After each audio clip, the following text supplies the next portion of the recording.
All right, well, Matt, stoked to have you on today. Guys, this is Matt Vega. He's a black belt. He's been training since 2008. He got his black belt in 2018 from Professor Richard Feliciano. He's the host and creator of Oast Nation, bjj on YouTube. Definitely check out his channel. I'll leave a link to that somewhere below. And leader of the Big Man Revolution. So Matt, excited to just connect with you and kind of hear your perspective from the big guy game. Yes, sir. So a lot of the guys that kind of follow this channel are tend to be smaller guys and tend to look at it from that angle. But I think it's always good to just get your perspective too. So thanks for being on. Yeah, no problem, man. I'm glad to be here. Yeah, I've watched all your stuff on Instagram and stuff like that, and your reels and stuff, and I find them pretty cool. And it's good to see a different perspective of what the little guy thinks, because my whole channel is based on the big guys get no love in jiu-jitsu, and so it's kind of like all these little guys do stuff, but like there's not too many channels for the bigger guy, so it's kind of cool to have both worlds kind of meet in the middle. Yeah, there's a niche or sub market for everyone in jiu-jitsu, of always finding pockets to relate to one another, and I love what you're doing, so that's great. For me personally, just before we dive into things, when I hear smaller guys at times, because I know you said sometimes the big guys don't get any love. I can recall buddies at the gym in years prior, oh man, he just beat me because he's big, or the only reason why he can keep Americaning me over and over is because he's big or he outweighs me, and for me, that never sat well with me, because that's like telling a small guy, hey, you can't use speed, It's like, why are you complaining about a big guy being big and using his weight or size and strength and playing to his advantage? Like, just, find ways to deal with it and work to your advantage. So that's just kind of my mindset. But, I know I can be frustrating at times because I've been that little guy who keeps getting caught over and over with the same quote unquote big guy moves. But, I think, the mindset for me is always, man, you do you play to your strengths, I play to my strengths. Right. Yeah. I mean, it feels like strength is the thing that is the most like, and maybe that comes from like jiu-jitsu, Helio Gracie. Jiu-jitsu was built for the little guy to beat the big guy. Well, now big guys know jiu-jitsu too. So it's kind of like you got to evolve. Like you have to level up your money stuff, level up your money moves to be effective in the game. You know what I mean? So like, yeah, the big guy's going to stuff your stuff because he's going to learn the defense, but you still can get your stuff. You just got to be more creative and slick with it. Yeah. So that's my philosophy. The strength always gets frowned on. No one frowns on speed. No one frowns on cardio. Big guys, we got horrible cardio. Notorious. A big man will gas. We'll gas, but we don't get to say like, oh man, you just got too much cardio. Too much strength is always thrown out there. I've heard that since I started as a white belt. Yeah. I've heard, man, you got great cardio. You got cardio for days, but almost, it doesn't have that same negative connotation like you're talking about. So I'd have to agree. But cool, man. Yeah. So I was curious, as a bigger BJJ practitioner who's been training for over 10 years, your experience from a big guy's perspective, rolling with smaller guys, like what have you found that smaller guys do that maybe works well on you, or and there's always outliers or exceptions. And I think that people following this channel just kind of want, generalized knowledge, just, an overarching strategy or overarching tips that you found can work well for the average person when it comes to, small guy versus big guy. You have any thoughts on that? Sure, for sure. For me, not counting the back, because back attacks, once you get the back, everything's open. Chokes are open. But if you're squared up face to face with a bigger opponent, you got to attack outside. Outside attacks are the best. Whether even you don't want to pass in the guard, you don't want to pass through. Outside attacks, long steps, stuff like that. That's how you pass outside attacks, because that forces us to turn, face you, belly down, try to reach for a single. You can get to the back. From the stand-up, engaging right away with the big guy, going right up and grabbing collars, that's what we want. Like there's even if you're going to pull guard, don't pull it in the first 10 seconds. You know what I mean? Like tug on our collar, circle. Like you can cook a big man when you're not even grappling yet. Just by move just by snapping him, just faking in and out, and then engage when you feel like you've got his cardio going a little bit. Like I said earlier, the cardio is a little bad. We don't like arm bars, arm attacks, foot locks, stuff from the outside really give us trouble. Best sweeps for big guys.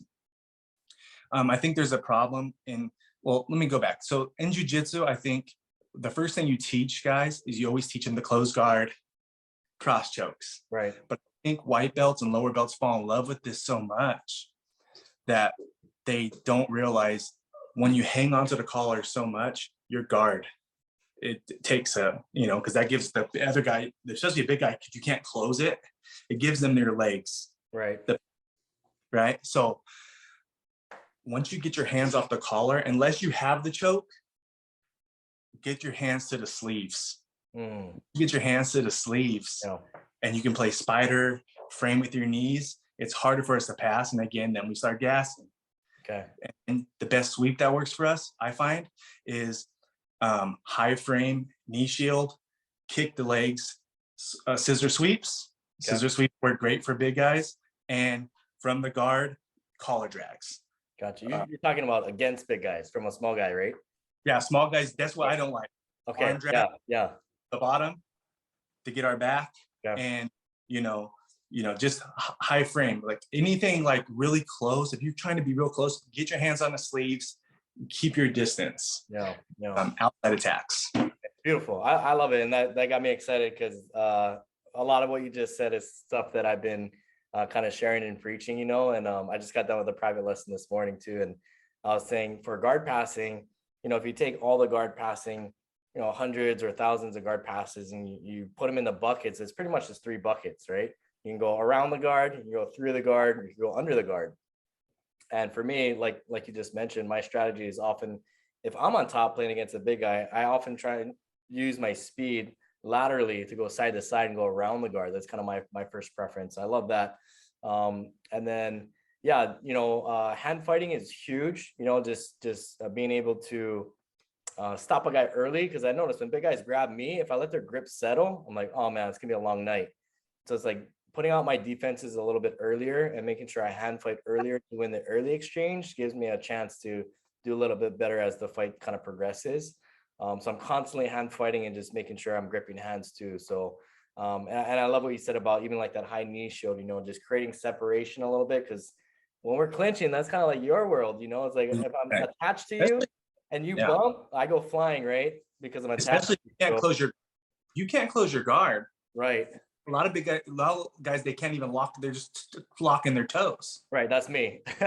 So it's like, if you can't, why do you want me up in you? Right.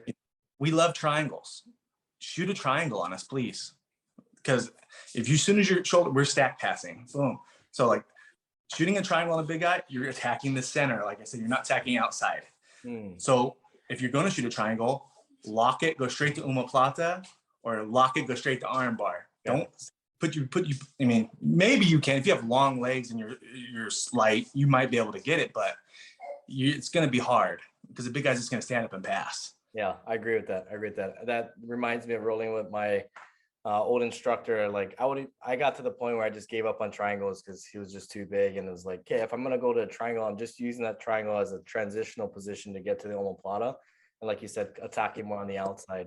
So I love that. I think that strategy definitely aligns with some of the things that we've been talking about. Again, just kind of nice to hear it from your perspective too, guys. Because I know like some guys are like, yeah, well, it's easy to talk about it, it's harder to do.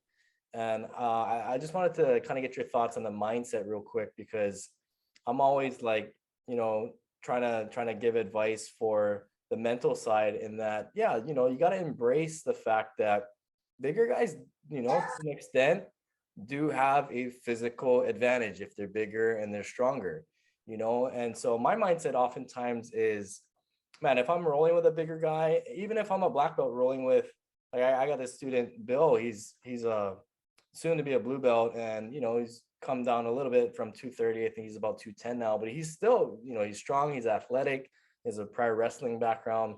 When I roll him, sure, I'd love to submit him, but I walk away thinking, even if I don't submit him, if I survived that round and he didn't submit me, like to me, I can walk away still feeling good, because at the end of the day, jujitsu is self-defense. And I'm like, well, I can still get up and go home to my family. So that's kind of Right. my mentality. And just curious to hear your thoughts and what you think about that, and like maybe some mental tips to help the little guys kind of navigate through their So some of my guys are going to be mad at me for saying this, but for me, I mean, getting a black belt it's hard.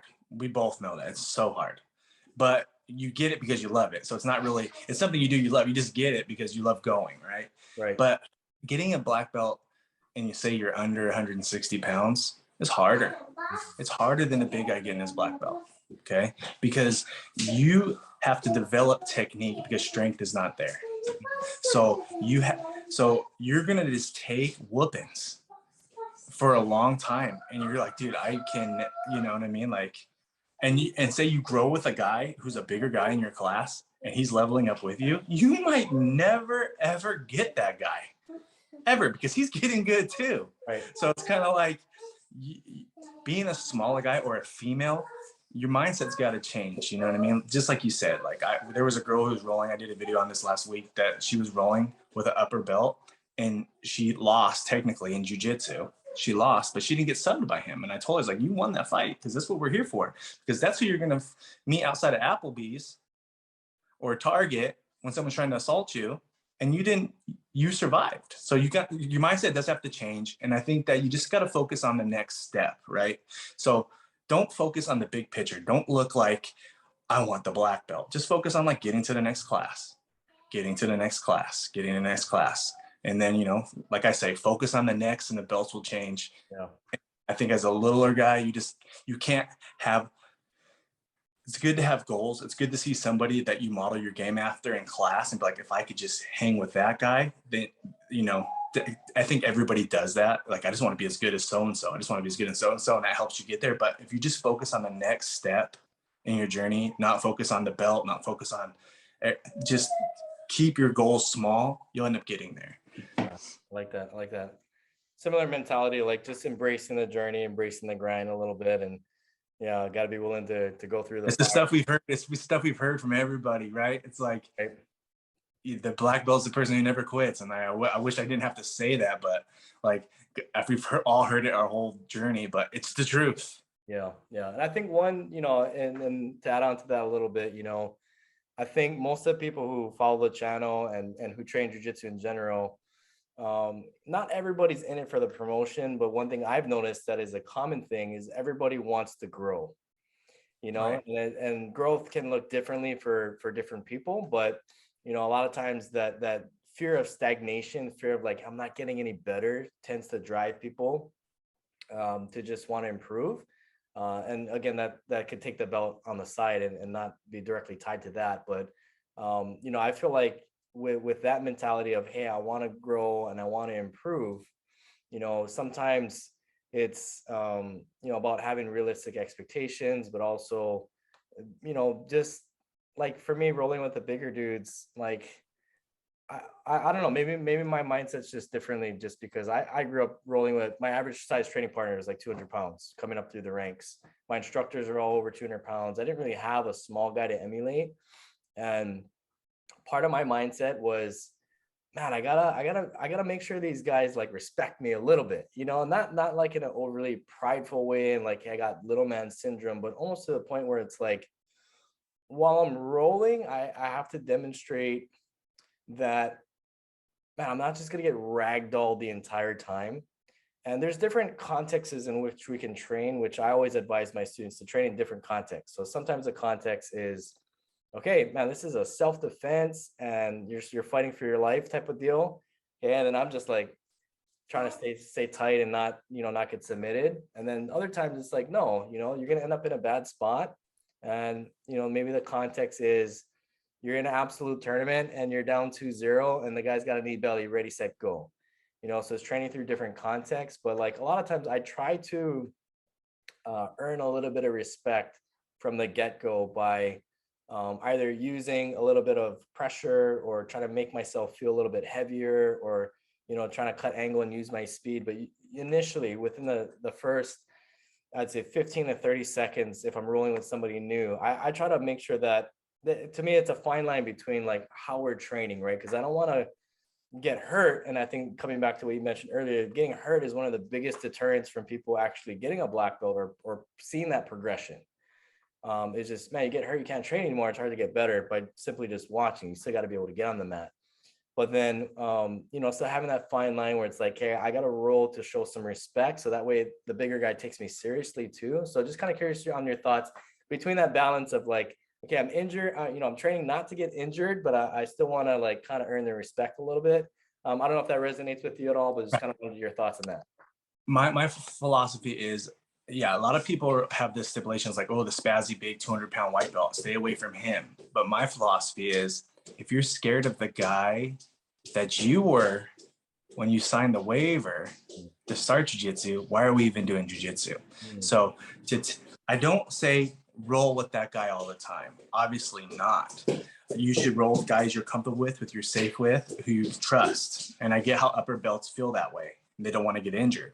But every once in a while, like I said, you should test yourself and roll with that guy just to see how far your jiu-jitsu has grown, how good you've gotten in the game. Because if you're rolling with the same guy, and the guy and the spazzy guy, that's what you're going to see in a self-defense situation. I think sometimes in this game, we forget that that's what this is about. Self-defense is also part of it.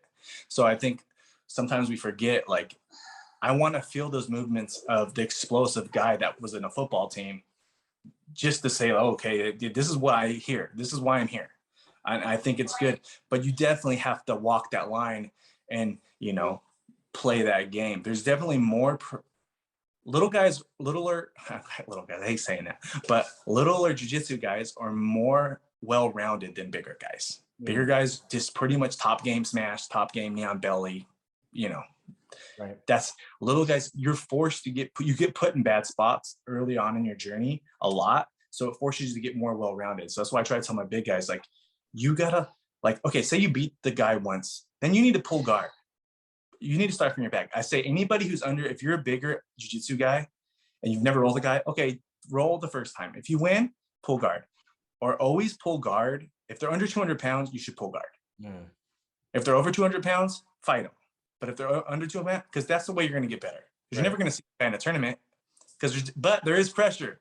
We have pressure. Just say little guys always have pressure. Like, your belt gets heavy. It's probably so heavy when you're a littler athlete growing up. You're like, I got my blue belt, but I'm only 150 pounds. And now I got a 220-pound white belt. Right. I don't want to lose to him.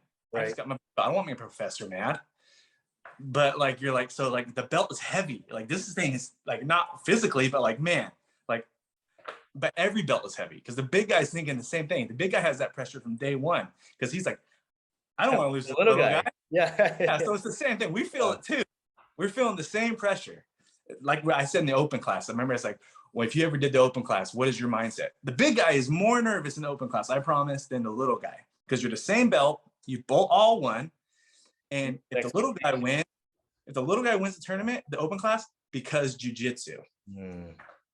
All over. You're on Jiu-Jitsu Times. You're on all these different pages. Like, jiu-jitsu works. Like, but if the big guy wins, we're supposed to win. Right. So, yeah, I can see how that might add a lot of pressure or expectations on your end too. So, but yeah, I like what you said. And as an instructor myself too, it's like, given that perspective of, you mentioned Applebee's earlier. You're on the street. You don't have that choice to choose who picks on you or attacks you. It's like in the gym, we can get selective at times. And granted, there's a time and a place for it, right? I'm injured. I got a neck injury. Maybe I don't want to roll with that bigger guy tonight. But, still being able to test yourself overall and say, hey, come on, let's roll. We had this guy who was over 400 pounds in our gym that was one of my regular training partners. And I was like, oh my gosh, I couldn't do anything to him. But at the same time, it was like, just being okay with rolling with him made me feel more confident that, man, nobody else that I'm going to run into on the street is bigger than this dude right here. Exactly. So even though I got smashed, it still gave me a sense of confidence and that, like, man, if something did happen, like, at least I could feel well prepared, and then coming back to like the newer students, especially the women or the people that are undersized, it's like, no, we want you to stay around. We want you to be a member of the gym, you know, and we'll kind of advise them maybe, hey, maybe not on your first day or your first month, right? Rolling with that dude, that guy's a little outside your comfort zone, and it's more so from an injury standpoint. But so I do take that angle on in the very beginning, but I love what you said too. Hey, go test yourself. But also, as I see, I don't have my own school. I just train at a school. So as an instructor, you probably set the matchups up in your, a lot of times for the lower belts, right? The upper belts can pick their partners, but for lower belts, you'd be like, hey, go with so-and-so. Hey, go here, go here. And then because you know the guys that aren't going to hurt the new guy, right? So you kind of can pick that up. So like, definitely don't go, if you have a good instructor, he's going to set you up. He's going to try not to get you injured, but it's also your job to get like, I want to see her, how she's doing. I want her to go here. And like, but I know he's not going to, you know what I mean? Like that, my coach will send me with a bunch of lower guys because he knows I'm not going to like, you know, crush them. Yeah. So it's, yeah. Awesome, man.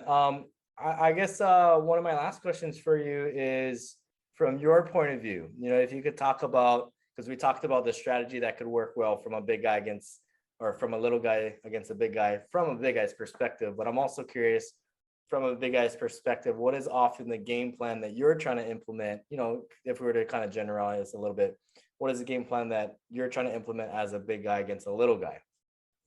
okay. So generally, I always know that little guys are going to pull guard. They're not going to try to stand with the big guy usually, unless you know they're a wrestler, right? Then they might be shoot a single, outside single or something. So I pretty much always know. So I'm always, you know, waiting for them to lock up. So when they lock up, especially in the lower levels, when they're pulling guard, you know, the sleeve you have is the foot they shoot up because you don't want them to get the takedown points. So, but as the lower level guys, I'm looking at their eyes and I can look at that. I can see them thinking in their head and they look down at their sleeve. And I'm like, oh, he's about to pull. So as they do pull, then that's when I'll pass. So like, I'm always looking because the big guys, you know, the big guys don't want to pull guard, you know, the little guys do. So when I'm going to the little guy, the big guy kind of has the advantage at the beginning because you're both standing and you kind of know where the fight's going to go. So you've got to be really calculated on your guard pull. That's what I'm saying. Don't do it right away because the big guy's expecting it, right? So like, and that's what I'm looking to pass right away off that. And then if I get the side control, you know, I'm just looking knee on belly, baseball bat, clock choke, head arm triangle, north south choke. I'm just looking to just really cook you, make it, you know, and then try to get you to turtle away and then Old Faithful clock choke. You know what I mean? So like, I'm just basically looking to just, I want to be heavy. I want to smash. I want to go through you. And I know that you're going to pull guard. So I'm staying low. I'm not up high because I know the guard's coming. I'm really low with you. I lock up and right when you pull, I'm looking. I'm just like, what sleeves you got? And then I'm going. That's pretty much how I handle all little guys. Right. Or if they have closed guard, I'll put my hand right here on my side and I'm just like, please try. Yeah. Triangle. You know what I mean? Yeah. So, you know, I mentioned from my point of view, oftentimes within those 3 buckets of guard passing, you know, I try to play outside.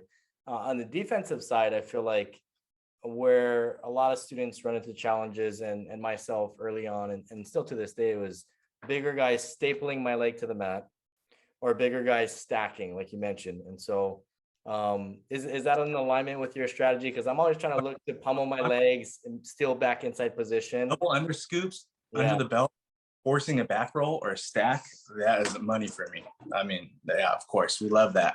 But I think people forget in jiu-jitsu, like you're so used to, you don't have, your butt is not stuck to the ground.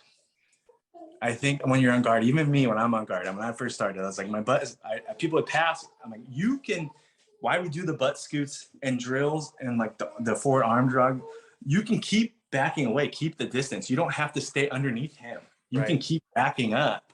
And I think a lot of times you forget that in jiu-jitsu. Technical stand-up is real. Like, right. It's real. Like if you're like, oh, I'm on the ground, but you don't have anything, like technical stand-up, get back up to your feet. Right. You know what I mean? Half guard too. We don't, half guard is, you know, deep half could be a trouble for a big guy too, especially if you don't let us hug your neck. If you can like keep the frame over through your leg and then swim and get the underhook right away, deep half, and we can't get to your neck, that works a lot for us too. Yeah. Yeah. Defensively, again, I like utilizing spider. I like just, we call it monkey guard, where you just have 2 feet on the hips to kind of stop forward pressure. But offensively, yeah, that aligns with me too, because I play a lot of single leg X guard and a lot of deep half guard against the bigger guys, because I feel like because there's so much of a size difference, oftentimes I can kind of create a little space just to wiggle myself underneath. And then vice versa, like my instructor would try to deep half against me at times. He's like, dude, you're like the hardest person at deep half. I'm like, yeah, it's because my legs are so small. Like, you don't have as much space to operate, you know? So as big guys, if we're a little burrito big, right? Like I said, you can be genetically big on my channel, or you can be burrito big. Like I'm a little burrito big. I used to be small and now I'm burrito big. But like, so if you're a little burrito big, we can't, you're inside already. We can't get in there. We can't get to you and hug your neck and smash you because you're already inside. Yeah. You just got to get in there. You got to, because the fight on half guard for a little guy is getting inside. Yeah. Because then we can't get, you know, we could try to pry your face off, but it's going to be really, really hard. You know, I had a chance to roll cyborg too. It's like, man, when a guy is equally skilled or even more skilled and he's bigger than you, like even more so, my expectation is, okay, you're supposed to win.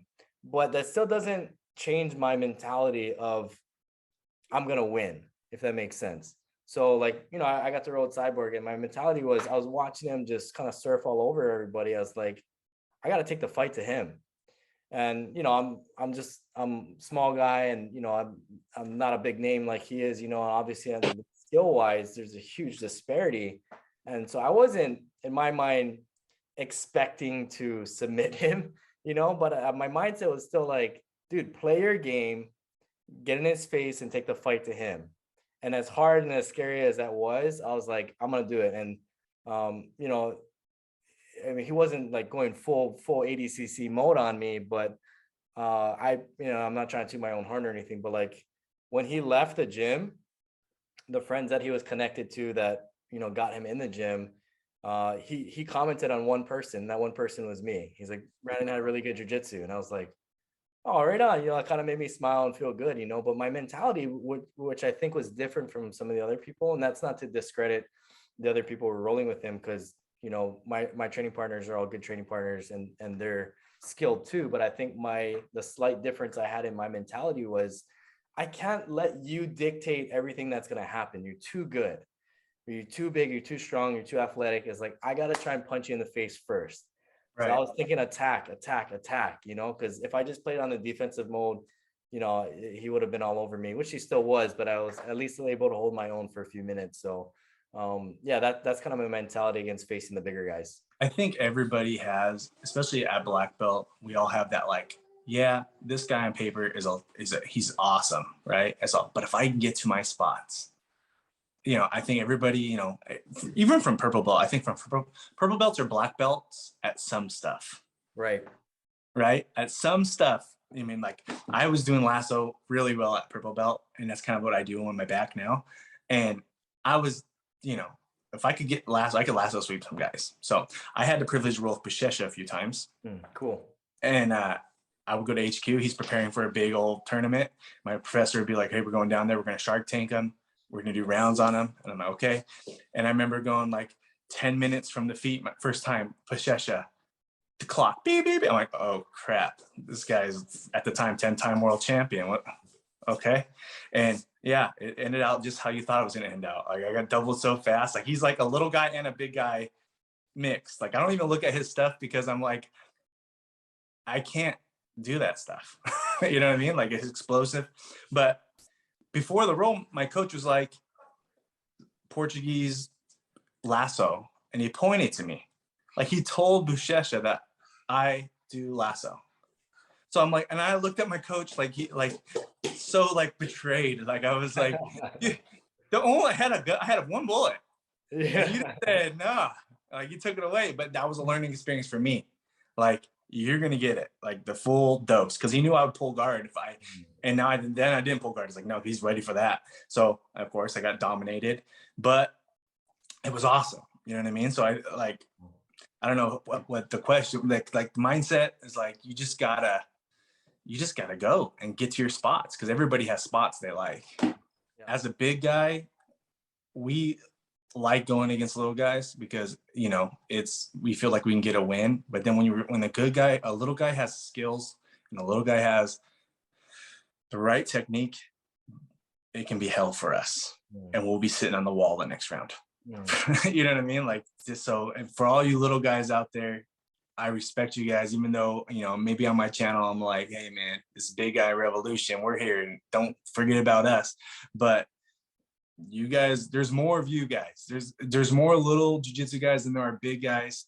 And, you know, I mean, that's how we get better. And the little guys that do have the stones to roll with the big guys consistently, we look at that like, man, this guy's a G. Like, we know the difference. When you say, oh man, you're just so strong, you're just using your power, like, we know that. Like, we know that. And if we were your size, we might not end up the way it does. But like you said earlier, like, sometimes just surviving is winning. You know, I'll go into matches as a higher belt. I challenge myself. I'm like, okay, I got to get 5 arm bars today. If I don't get 5 arm bars today, it was a bad day at the gym. That's kind of like, and I've been doing that since I was a lower belt. Like, I don't want maybe it's defensively when I first started, like, I don't want to get tapped out today. And I try not to get tapped out. That's my whole goal. Or like, I don't want anybody to pass my guard today. And like, I feel like if you set little challenges, especially as a smaller athlete, you set little challenges up for you like that, your game's just going to grow. Yeah. Starting from your knees is just going to hurt your game in the long run. If you're injured or something like that, and you don't want to, I think you have a better chance at getting into a dominant position on a big guy if you start from your feet, regardless. Because especially if they're low level, they're going to miss a throw. They're going to shoot in for a takedown. You're going to sprawl on it. You have a better chance. If you start from your knees, he's just going to dump you.